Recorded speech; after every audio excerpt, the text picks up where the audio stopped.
Hello and welcome to another one of D's ADD videos. Today we're going to be discussing the basic rules of exponents and illustrating them through some fundamental examples that will get your foot in the door as far as understanding. So quick recap of the rules. You should have already seen the concept video.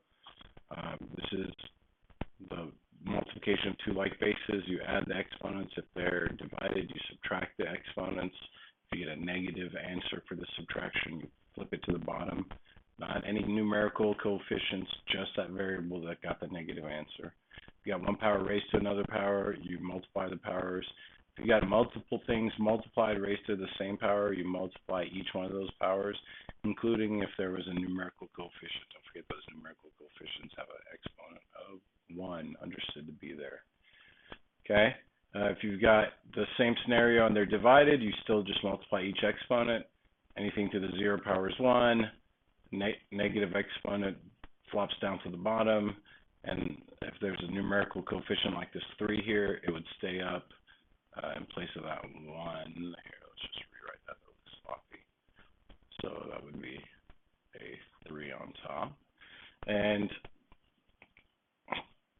if the negative exponent is the denominator, you flip it, moves it to the numerator. So here's some basic examples. Let's check these out. Here we got multiplication. So take the coefficients. 2 times 4 is 8. And then you have x times x. So we add the exponents, two like bases being multiplied. And then we have an understood 1 there if there's nothing there. So you add the 3 plus 1 in order to get an 8x to the 5th, y to the 4th. Okay, hopefully that was pretty clear. Let's look at this example here. If we have a negative exponent, don't forget the 8. The numerical coefficient has a 1 exponent. So it would be 8 to the negative 1, x to the negative 3, y to the positive 3. Then we would take the negative exponents and flip them to the denominator to get our final answer with positive exponents once they've moved down. All right, so we took, the rule was one exponent raised to another exponent, you multiply each one of those exponents. And negative 1 times positive 1 give you negative 1. Negative 1 times 3 give you negative 3. Two like numbers being multiplied, you get a positive 3. Okay? All right, let's look at the next example, a little bit more complex here. Numerically, we know that 5 goes into both of these numbers. So that's what 5 times 5, whereas the denominator is 5 times 3. Cancel the 5s, and then you'll be left with 5/3 as a coefficient. X to the 2 minus 4, y to the 1 understood there, to minus 5, and then that z to the minus 1. That's going to give us a 5/3 z, or x to the negative 2, y to the negative 4, z to the negative 1. Since all of these exponents have negative signs attached to them, they all need to move the denominator. The 5 is going to stay in the numerator, however, because it doesn't have a negative exponent. So it would be 5x squared. Notice the sign is now positive when it flips down to the bottom. And there's your final answer there. Okay, so I did some simplifying first, numerically, then used my exponent rules. Now, if you feel comfortable saying, hey, there's an x squared and x to the 4th there, I'm left with x squared on the bottom, by all means do that if you can see that. I know some of you have been working with exponents for a while. Some of you haven't had a math class in many years, so if you got to go back to square one, no worries. Just take it one step at a time. We got 4 to the 2nd power. This is 2 times the 1 that was there. And then 3 times 2, and then again 3 times 2. So this one wasn't as bad as the last one. We got 4 squared, x to the 6th, y to the 6th. So that's 16, x to the 6th, y to the 6th. That's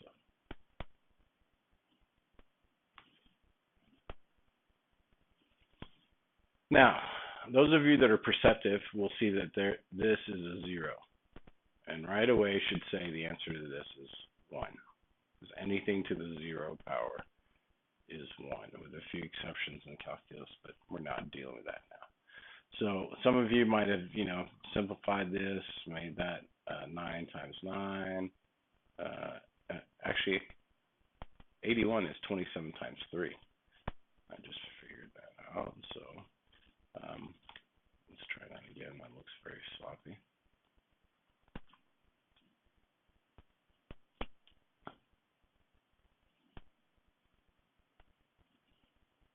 So the 27s could cancel. And then we would have x to the negative 2, y to the 1, y to the 1 over x squared. But again, all that's raised to the 0. So eventually you're going to have to deal with that 0 exponent, which would give you 1. So actually it would give you y to the 0 over x to the 0, which is 1. But just keep an eye out. If it's raised to the 0, automatically make it a 1. That's just the easiest way to deal with that, okay? Here we have a multiplication problem. So remember, you can cancel diagonally. I'm going to do this one problem without doing the a minus b rule and just kind of show you how it would work if you were canceling. For instance, there's an x squared there, and this is x to the 5th. So if I take 2 of the x's from the 5, I'm left with x cubed. And whoa, I see an x to the 6 up there. So let's go ahead and mess with that, get that out of the way. And since there's 3 here and 6 is larger, I'd be left with x cubed on the top. And then let's see, we have any other variables that can cancel? No, the y's are on the same level, the z's are on the same level. We can't cancel on the same level. It has to be either up or down or diagonal. And speaking of diagonal, I know that 4 goes into 16 4 times. I know 9 goes into 27 3 times. So if I were to multiply, I would have y times y, and remember both of those have a 1 understood there. So it'd be y to the 1 plus 1, because you're multiplying the like bases. And then there's an x cubed, right? Remember this one? So we would have x cubed. And then over